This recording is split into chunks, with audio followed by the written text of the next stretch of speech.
So welcome to episode 2 of the Trauma-Informed Lens podcast. In this podcast, we explore how the trauma-informed paradigm challenges traditional beliefs and approaches concerning a wide variety of areas and topics. This podcast addresses psychological trauma in an educational manner and is not designed to replace mental health treatment.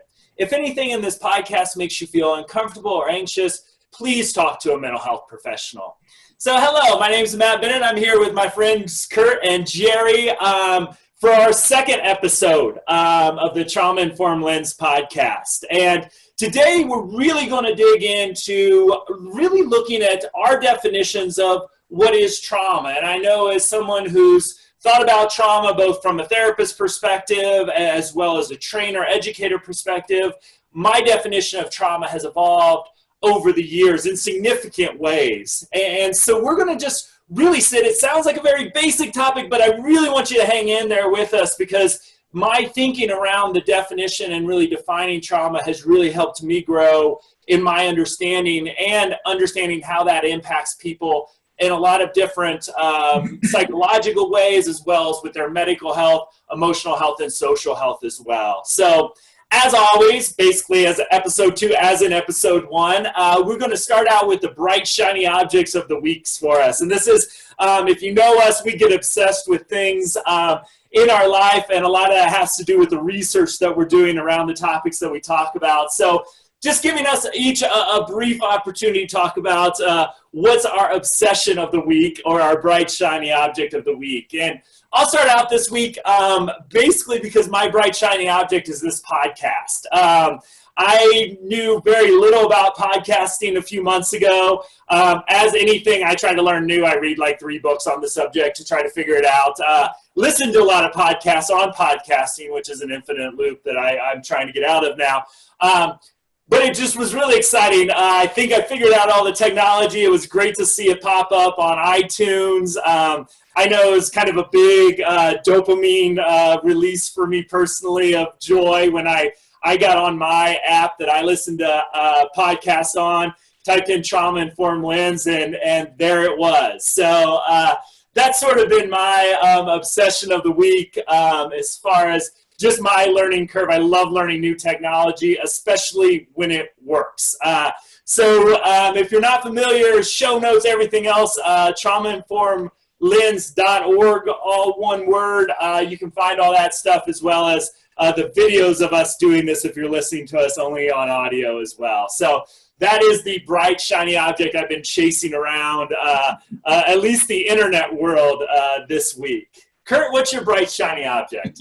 I have a couple of things that I think will relate later to our topic of small t, big T, and what is trauma. But I was really kind of stricken this week in lots of conversations that I've had about the power of recognizing positive events that happen and essentially using the cognitive process of reappraisal to see how some aspects of situation can have negative at least a negative feel to them. And if you reframe those and actually think about them differently, it actually changes how we act, and it actually changes the events in the environment that we respond to. And I really was stricken by that, how powerful that is.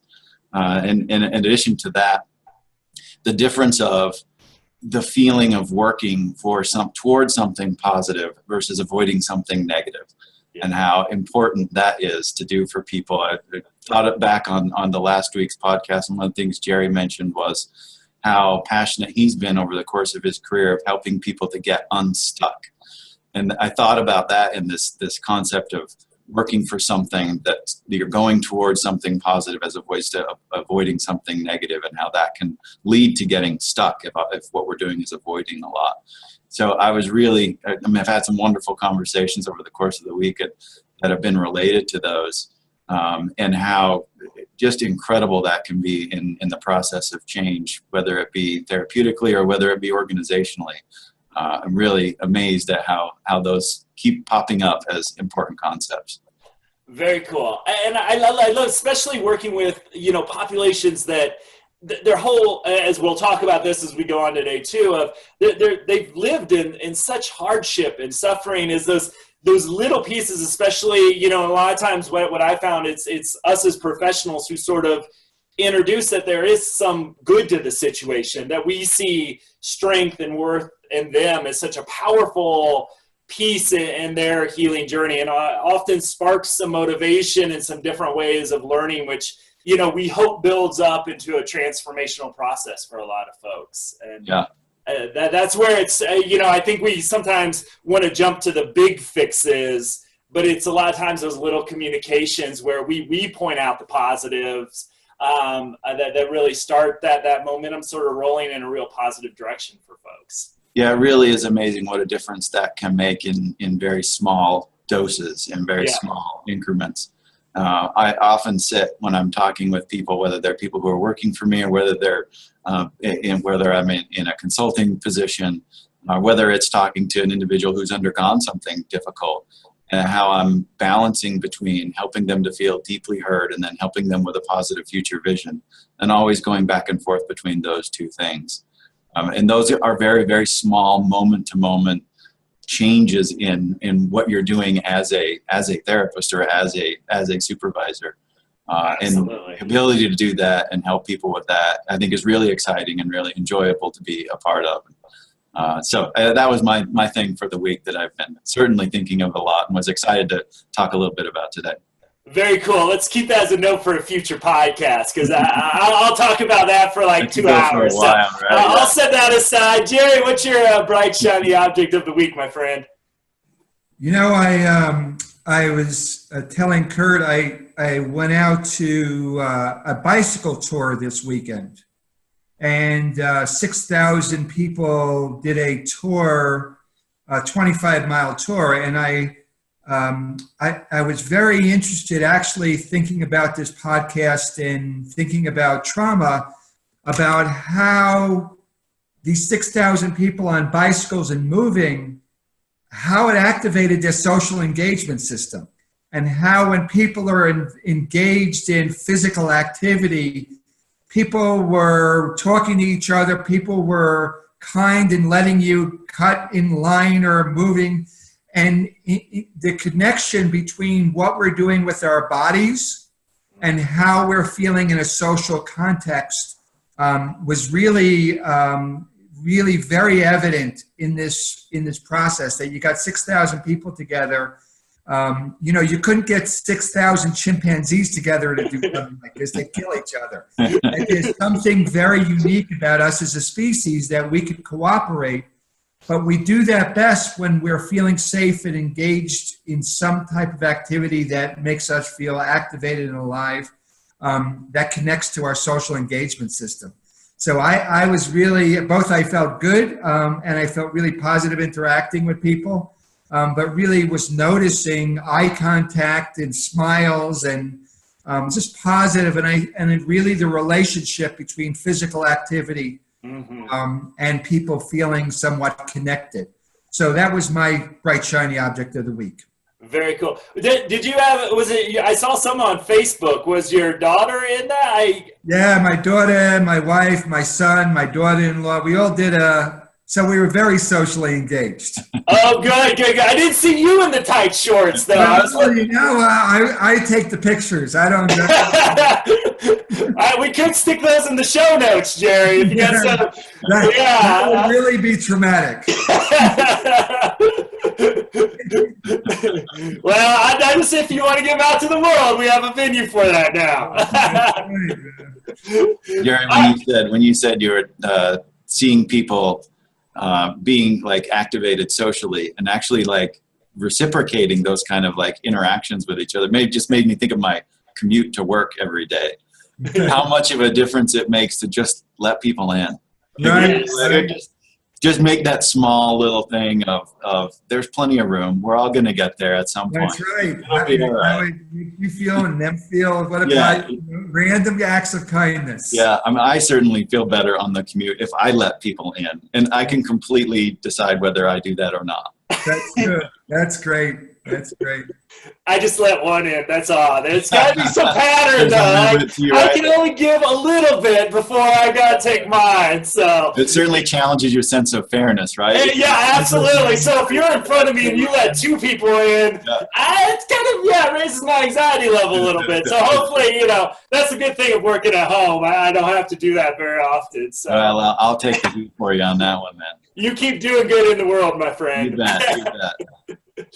All right, well, let's get into the topic today of really looking at definitions of trauma. And to do that, we decided that it's, my thinking has changed probably within the last year on this. And I've started to use some different language to describe. I want to give a little bit of the definitions I use and also why I have come to that definition. I know Jerry looks at things a little different, so we'll get that through his lens as well. And I'm really excited to hear Curt's thinking from the behavioralist perspective going forward as well. Or as my wife, who listened to episode 1, said, hey, there's this regulated, really smart guy on your podcast that I want to meet. So I'm excited to get your intake on this too, Curt. But one of the things that I've started and really struggled with is a lot of my work has to do, especially in the adult system. I do education and stuff with providers working with children, but a lot of my work in the last few years have been especially with folks serving people experiencing homelessness. And one of the things that I had always sort of really struggled with looking at homelessness, and I've had some great conversations with people in the field about this over the last several years that I've been really focusing heavily on this area, is the experience of homelessness as a trauma in and of itself. And it really got me thinking about big traumatic events, things that we can look at as pretty much outside observers, no matter what our background, and saying, boy, a trauma happened at this time. For work in homelessness, I do an example of, let's say somebody's experienced what we call chronic homelessness, meaning they've been surviving out on the streets, in and out of shelters, without really permanent stable housing, sometimes for decades. So somebody who's, really the experience of homelessness is their normal. But let's say at 3 o'clock on a Tuesday afternoon, that person's trying to take a nap in the park because they didn't get a good night's sleep in the shelter, which is often the case, and they get assaulted. Pretty violent. Person is sort of wondering, are they going to survive the event? And tragically, the people don't only assault the individual, but they also steal everything this individual owns, which is in a shopping cart right next to them. So in many ways, we could say, hey, a trauma happened at 3 o'clock on a Tuesday. There was an event there that overwhelmed the person's nervous system. They weren't able to just kind of breathe through it. It overwhelmed them. Their reality, for however long it might be, it was about surviving, and then kind of they're going to carry that event with them biologically and psychologically for a period of time. We may see post-traumatic stress disorder come out of that event and other things. What really got me thinking, and I've started to call the event a big T trauma, and I'm not the only one using this language, and so I'm not claiming that I invented it by any stretch, but a big T trauma, that something happened. If you look at the adverse childhood experience study, we look at domestic violence kind of falls into this, divorce falls into this, abuse falls into this, those sort of big T things that we can say at a certain period of time on a Tuesday afternoon, 3 o'clock, something happened. But then I really got thinking with a lot of the research that's coming out about that person experiencing homelessness, or it might be a kid growing up in an abusive household where there may be domestic violence, addiction, and maybe child abuse going on. Those really high stress situations, war zone might be another of it, is what's the experience of the person waking up on a Monday morning in a shelter and not knowing if they're going to get food that day, not knowing if they're going to get a shelter bed that night, or they have to sleep out in the cold on the street, not knowing that if they take a nap at the park that they might get assaulted because they know that that's a real possibility. Maybe they're trying to manage an addiction and all the potential stresses that has as well. So I really started to think about what I've been termed, and again, what others term as well, is small t trauma, is the Monday experience of the kid wondering if dad's going to get drunk on the way home from work and be abusive that night. Working with a school that's your district that's on a military base, of all these kids whose family members have been deployed sometimes for their entire life, and not knowing if that car is going to stop by their house and deliver that tragic news. Of using small t trauma as a way to really say things like homelessness, things like living in an abusive house, even if a big T trauma doesn't happen, is traumatic itself. And as we go on, I can give some of the biological reasons why I really have paid a lot of attention, again, to what I'm now calling small T trauma. The final piece of my kind of working definitions moving forward is also where it brings in complex trauma. And this has been around in the literature really from when Jerry first introduced this to me over the decade. I started seeing this word complex trauma, really to represent, in many ways, the situations that I've just described. Is a lot of times you're living in this highly stressed environment. So a kid that may be experiencing abuse on a semi-regular basis, but there's always the fear of the abuse. So this mix of the big T and small t trauma, surviving in a war zone where, again, that may be your normal for years, but you're never knowing when there may be another raid or when there could be violence, or are you going to eat today? And so there's this mixture, and what I believe I'm seeing in the research is the incredible biological effects of people living in these complex situations where their normal is highly stressful. And again, I'm sure we'll get into the biology about that as well.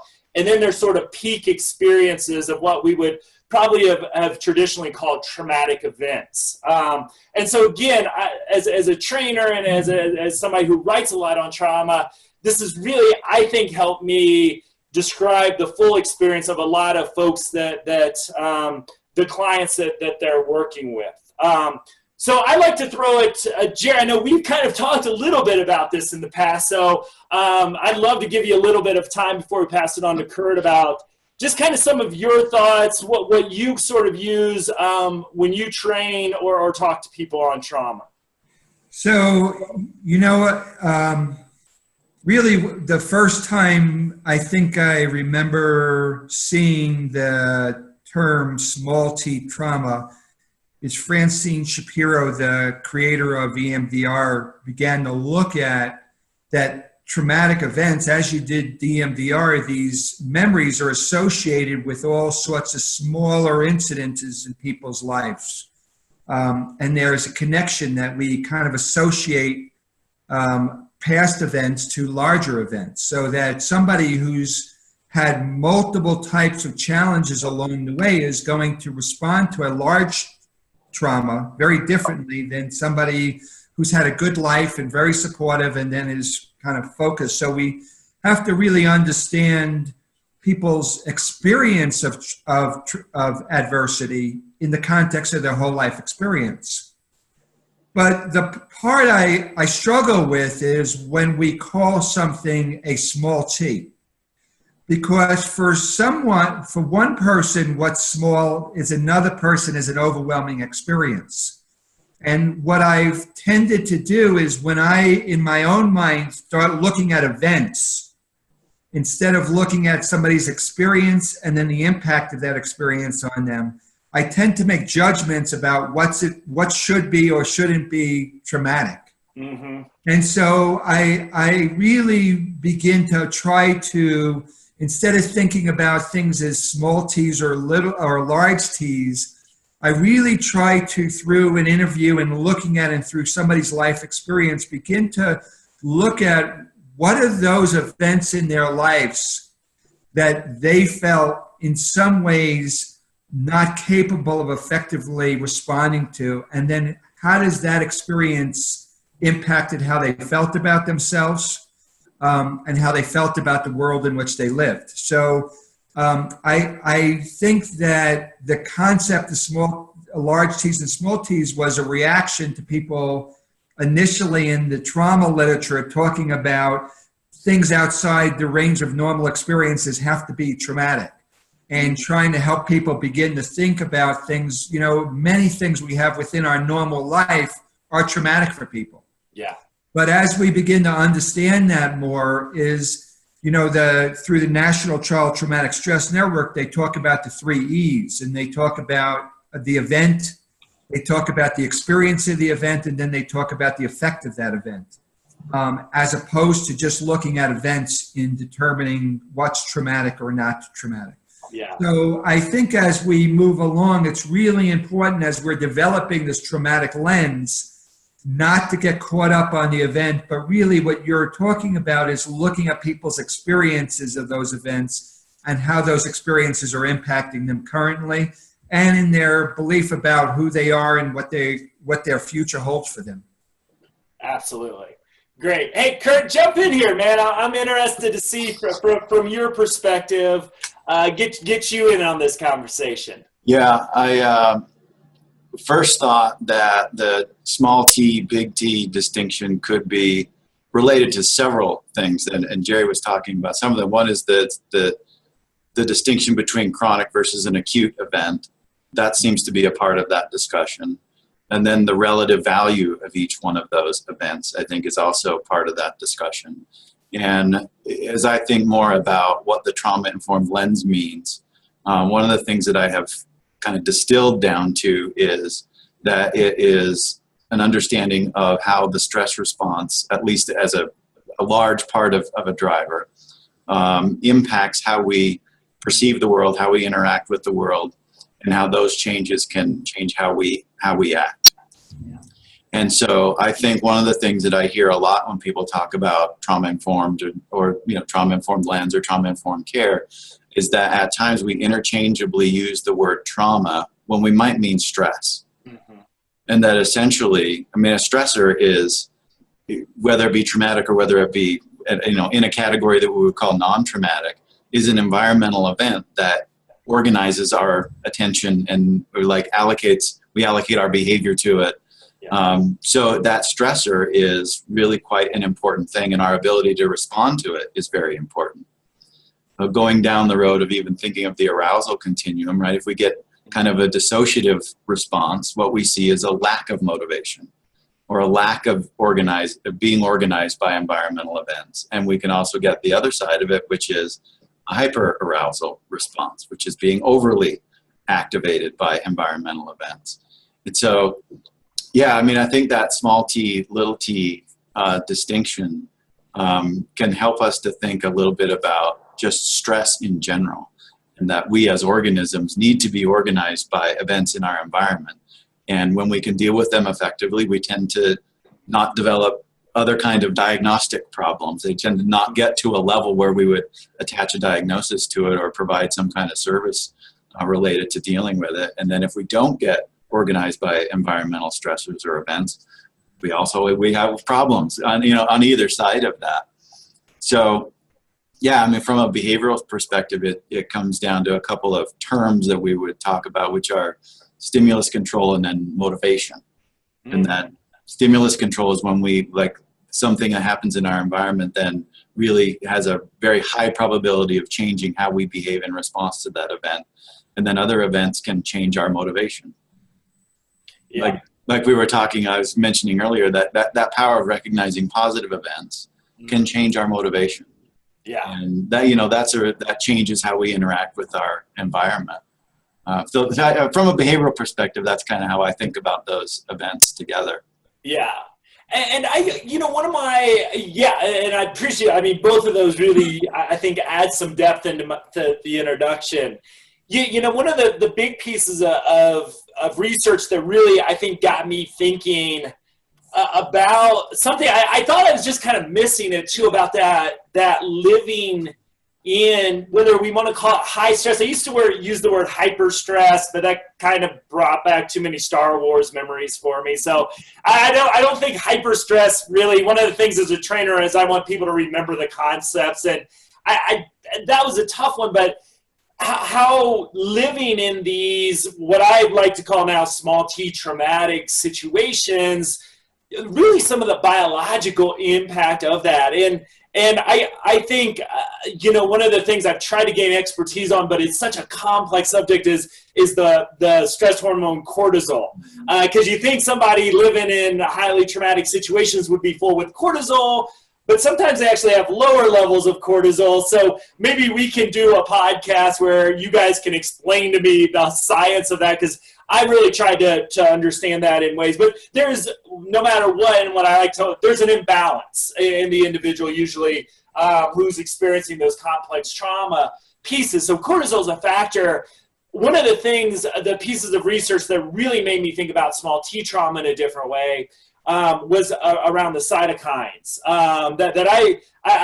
When I was starting to learn about this chemical, and cytokines, my understanding of them as a non-medical professional is, let's say you get a severe cut in your leg. What cytokines do that keep us all alive in some way is they rush to the scene of the injury and they cause inflammation, which creates in short-term burst healing of that wound. So it's a really positive thing. What we see with people under constant, that are in that constant sort of stress response mode, living in the small t trauma, is that there's a consistent release of these cytokines, which then creates long-term inflammation. And the best way I can sum up a lot of the complex research that can fill a volume or two in of its own is, when I'm talking to medical professionals or just people that are working with populations that are under this intense stress, is that it really opens the window of opportunity for disease to come in. And then once disease is sort of in the body, it exacerbates a lot of the symptoms of that disease. And it just really got me thinking with inflammation of the brain and how we're connecting that to so many mental illnesses now, as well as all those, starts to explain everything from cancer to heart disease to liver, all these medical symptoms that we're seeing coming out of the trauma research as well. So from that biological perspective, that's where something's going on, even again, if there's not a lot of what we would potentially call big T events going on, just that constant stress is having a significant biological impact. And I don't know, Jerry, I know you think, probably you got a lot of that brain chemistry expertise in this. Yeah, I do have a lot of brain chemistry going. Yeah. Not in yourself, but with others. So as you talk, what came to my mind is the work of Bruce McEwen and the concept of allostatic load. Yeah. So really, what you're really talking about is individuals using a great deal of energy to adapt to their environmental stressors. Mm-hmm. And they're capable of adapting, but it has a long-term wear and tear on the system. And one of the things that we're learning is part of this wear and tear is related to inflammation and other types of ways the body responds to threat. Yeah. So that the cost of adaptation over a long period of time is a breakdown of certain systems in our body or the presence of symptomatology. So you would see it. So one of the, the thoughts around trauma is that when our bodies are activated to a great extent, we have unbelievable resources and powerful biological chemicals that release us, that allow us to access really a great deal of resources and energy when we're facing a threat. When that response is swatted and we can't effectively respond, we're still having this energy in our bodies, but we can't effectively, there's a wear and tear on that, and we kind of get stuck in that place. And so what organizes people going forward is their past experience with dealing with adversity. So they bring that lens to this new experience, and they really aren't open to a new experience. They get organized by their past experience, mm-hmm. and their body reacts as if they're back in that original trauma. And so the wear and tear on their bodies constantly of responding to threat and danger in the environment we see not only is there a psychological impact of that, but what you're really talking about is a long-term kind of physiological, biological breakdown of certain systems related to having to constantly be in a state of threat and in some ways reactive to stimulus in the environment as we would look at.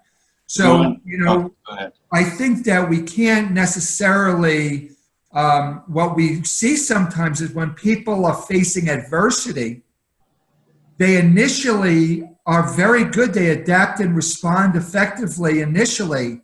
But if they have another adverse experience happen to them shortly after, they become more and more vulnerable as the accumulation, which you see in, so if I'm in a car accident, I may cope very well with that car accident, but if something happens to me a week later, that next event, even though it's not very large, may actually trigger a large event because I'm using everything I can to cope with what I did a week ago.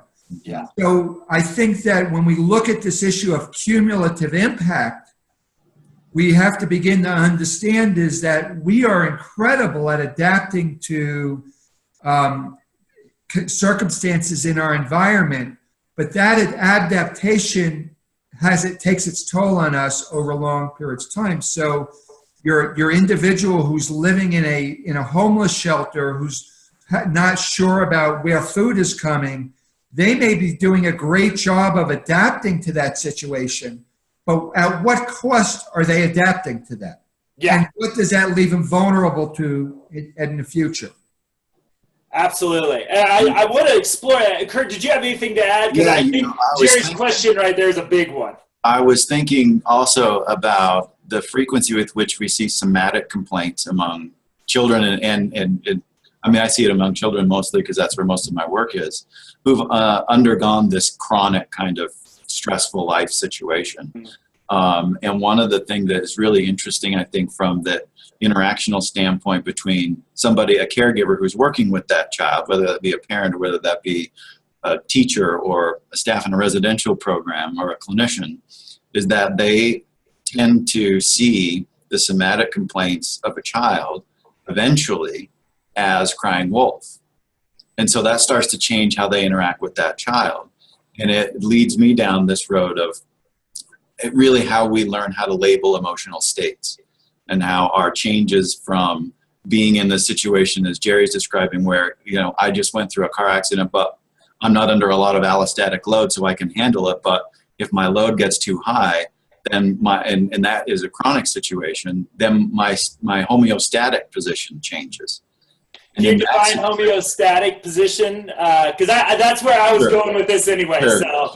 Sure. So where we tend to live, our state of stability is adjustable. And so if we're in a low stress situation, then homeostasis means that that's what we're used to. That's what's normal to us. If we live in high stress situations that are chronically elevated and we always have to worry about food, and our stress response gets elevated and then it stays there. So it gets pegged. Well, what would be normally a state becomes a trait. And that shift from state to trait is an important part of understanding how chronic stress and how trauma in this lens actually drives a lot of things. So if that changes, one of the things I've talked a lot about, folks, in intervention standpoints is talking about pain and how we actually learn as human beings to label pain is quite imprecise.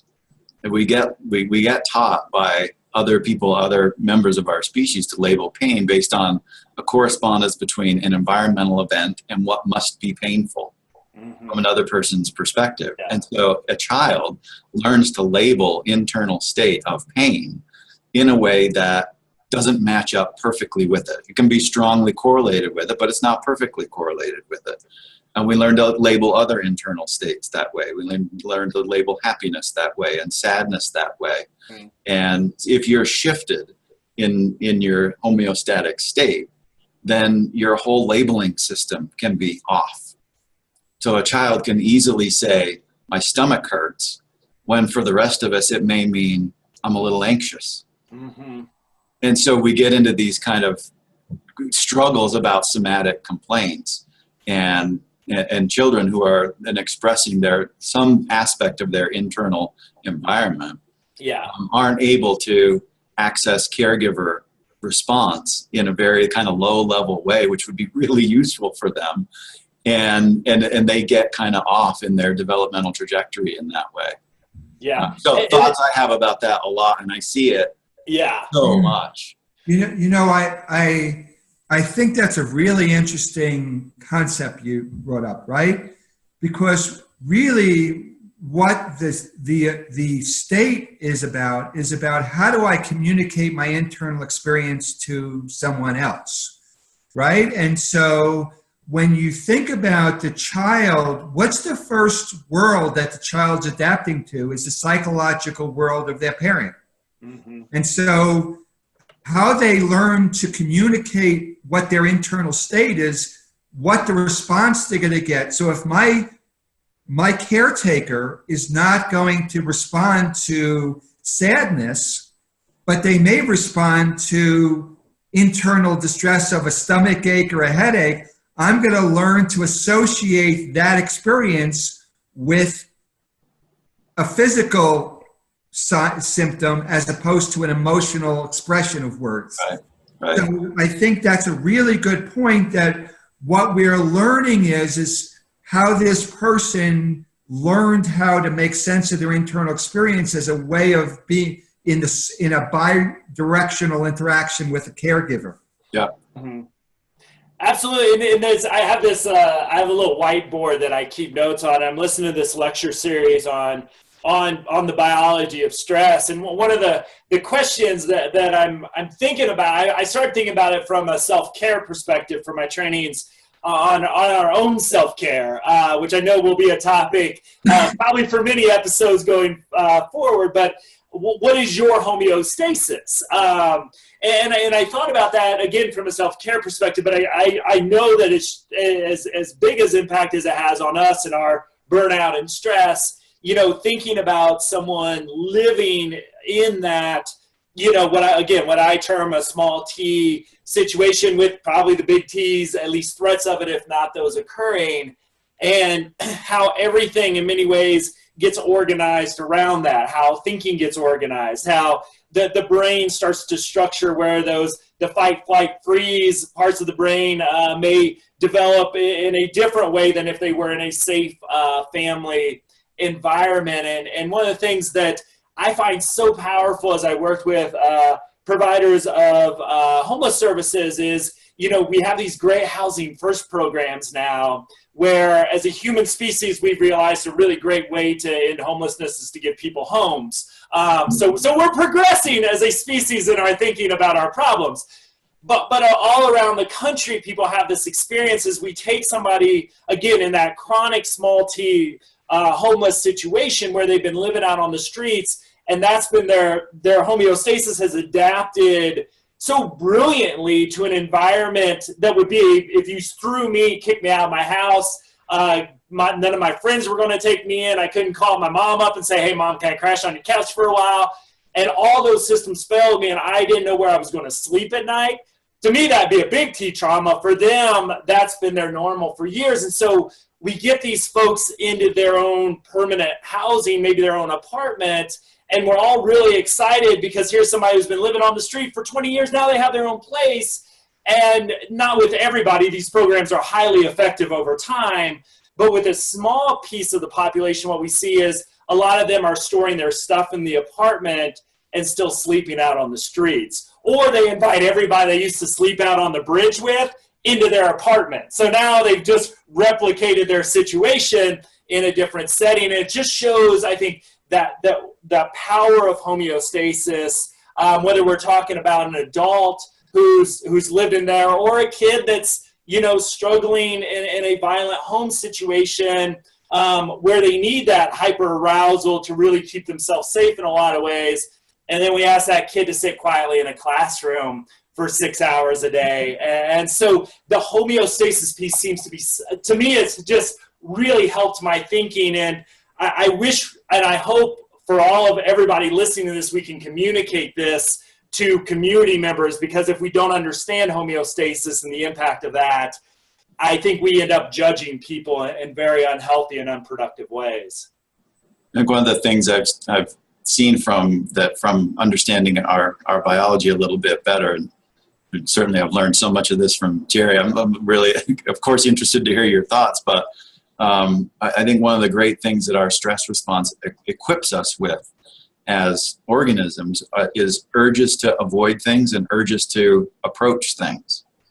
And as our learning history changes, and as our stress response states can change and become traits, our urges shift.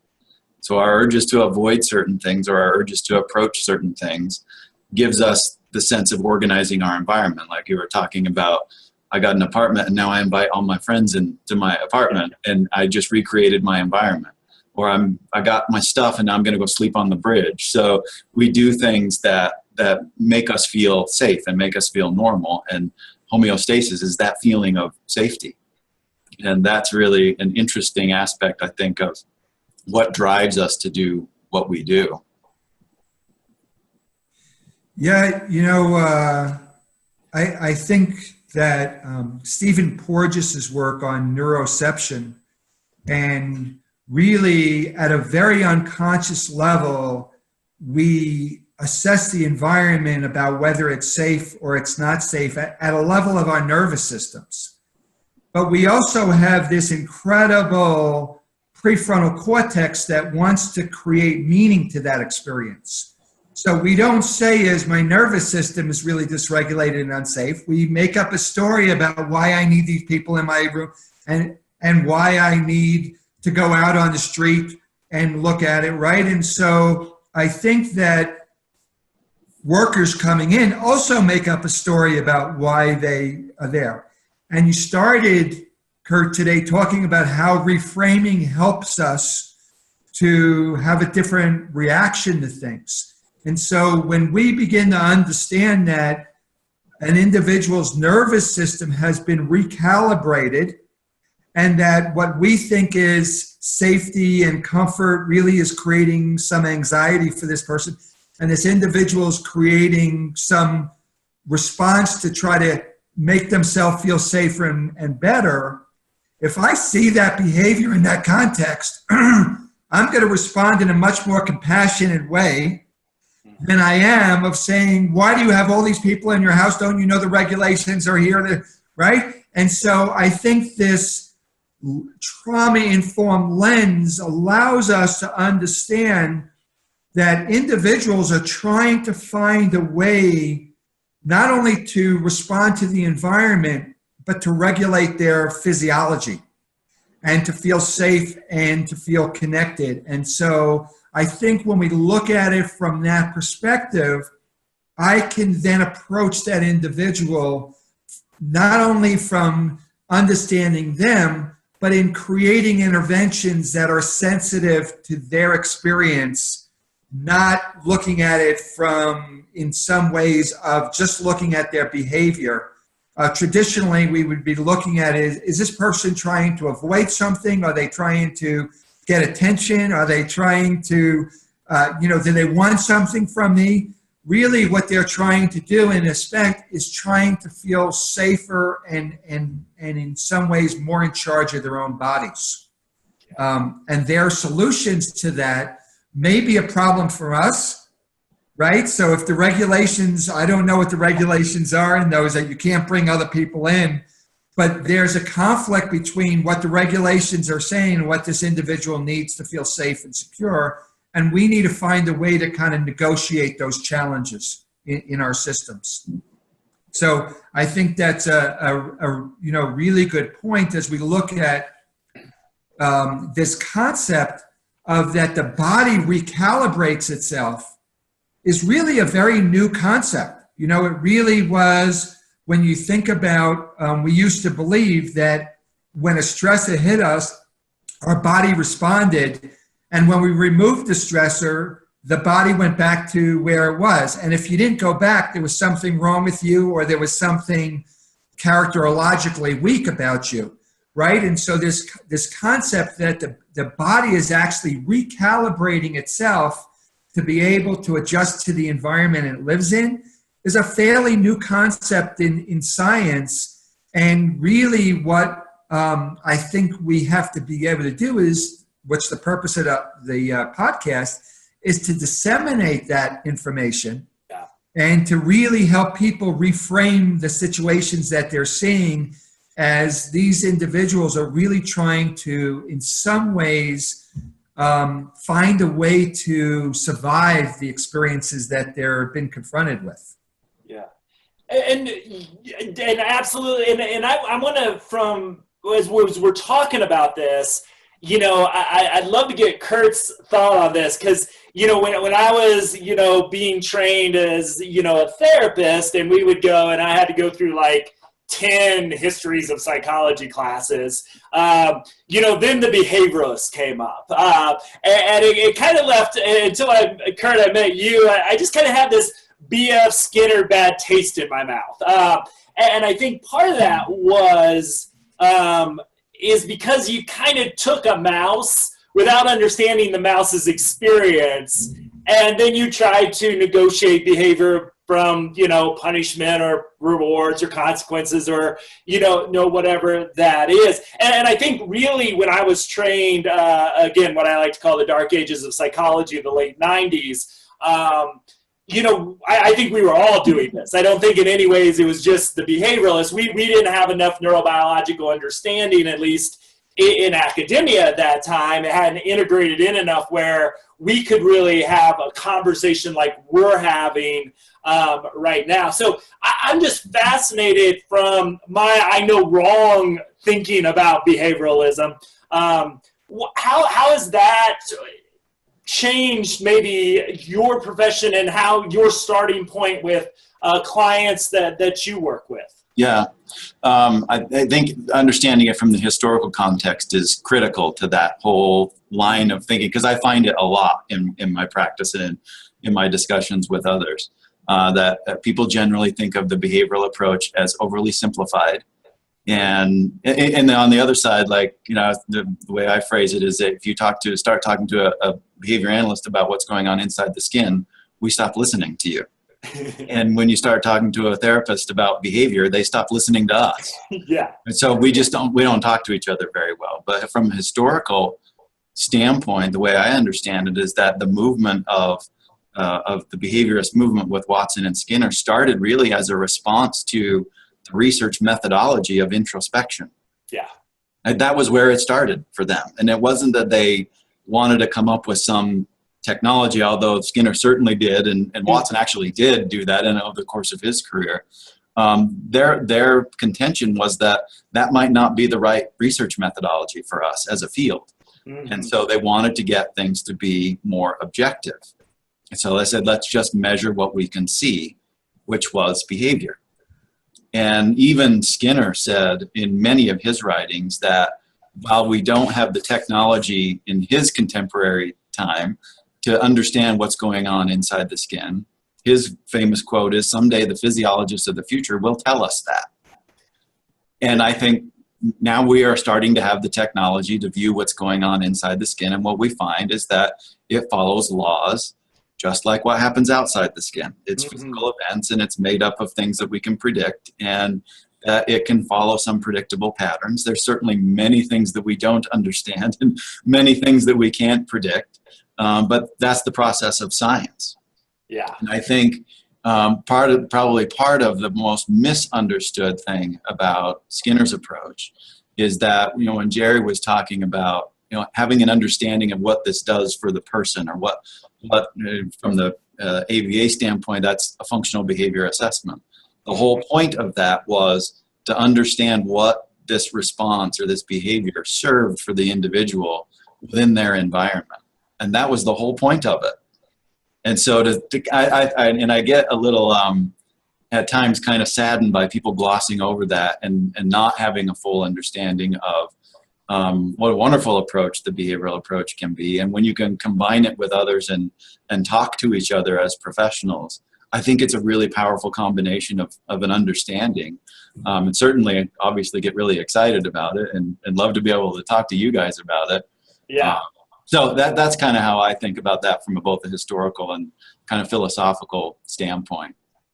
Very cool. And I think, you know, what the whole trauma-informed lens piece, and I know this is going to be the topic of our whole next podcast, but boy, it just, that whole, what baseline are we working from? And I think even when I trained, there was a fun thing where at the university I went to, there were the clinical psychologists on one side of the street and then the counseling psychologists on the other side of the street. And they would always make fun of us for caring and being all empathetic and compassionate, talking about feelings, and we'd make fun of them for running rats through mazes all day. And so there was this, like, even just within, across the street from each other, we didn't have the language, you know, unless we had a few beers in us, then we could talk. But otherwise, we didn't read each other's journals, and there was still this huge disconnect. And one of the pieces with the trauma-informed lens is, you know, and I think this really in many ways sums up what I've heard from both of you, is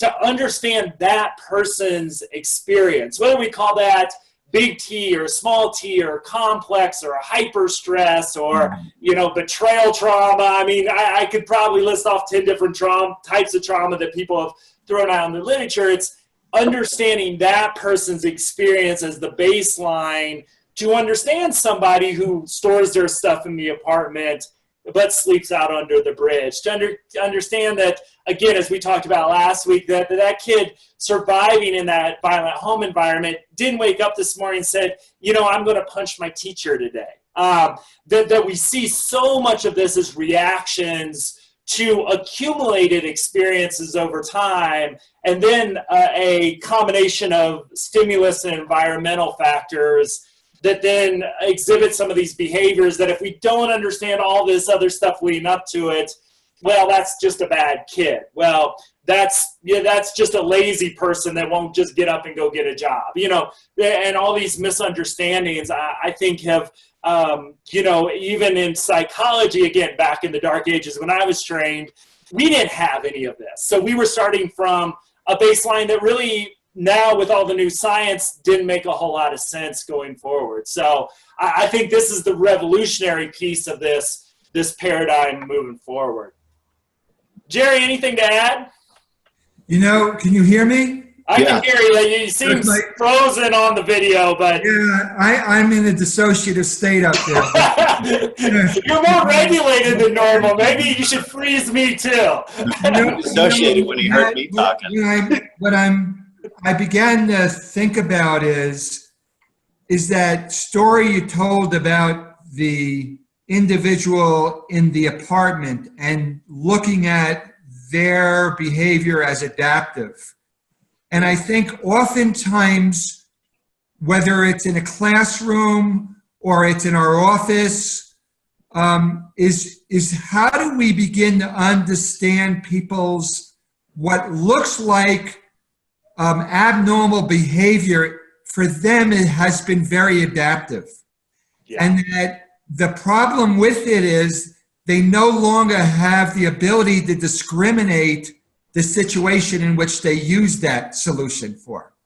And so what was originally very adaptive for them has become maladaptive for them. But if we begin to understand and really help the individual understand, instead of being judgmental, but really recognizing how those very behaviors that individual is engaged in help them to survive. And then once they feel honored for what they have done and accomplished, now we can help them maybe get to a spot where they can make a choice to do something different. But I think that's the trauma-informed lens of really giving some credence to this unbelievable ability we have as a species to adapt to some very, very really challenging situations.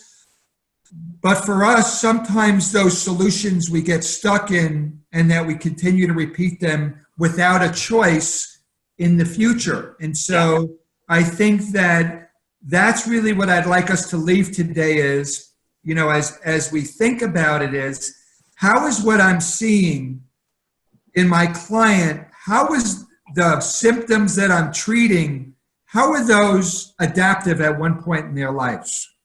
Great. I'd say that make a great Jerry question of the week, right there. So again, just to just throw that out, how do you see, especially some of those behaviors that may frustrate us, that may seem, one of the things, illogical in many ways, that make us want to, I don't have much hair anymore, but pull our hair out. Curt could do it better than I I'll could. take care of that. But how were those adaptive or are adaptive in other situations? I think that's a great question of the week. You can go to traumainformedlens.org. You'll see the show notes for episode 2. If you scroll all the way down the page, you'll see a comment section, and we'll be checking those from time to time. We'd love to have a conversation with you as well. One of the things that I've also learned about trauma is, especially through one of my favorite authors, Daniel Siegel, is that when we're in our prefrontal cortex, we're flexible, adaptive, coherent, energized, and stable. And we did have a topic for next week, but I wonder if it's okay with you to, I don't want to jump out of homeostasis too quickly. To introduce it, I would love, if it's okay with both of you, to have that be our topic for the next podcast, because I think there's so much learning there, and I think we've just scratched the surface. And so if everybody's okay, let's dedicate episode number 3 to digging in a little deeper to homeostasis, how it impacts behavior, thinking, mental health, and ultimately even our medical, biological well-being as well. So does that sound good to everybody? Sounds great. Sounds great, man. Awesome, and then I can talk about epigenetics, which I love to talk about too. So which will be probably episode 4, 5, and 6 if I'm not careful. So, but I want to thank everybody for your time. Thanks for joining us for episode 2. Again, the show notes will be on traumainformedlens.com. Also, Jerry's question of the week will be there as well. So please visit that site. Throw your comments in the comment section and join the conversation. So. For Matt, Curt, and Jerry, I want to thank you guys for your time. You can always reach out to us again on the website, and we'll see you next week to talk more about homeostasis. Thank you, guys.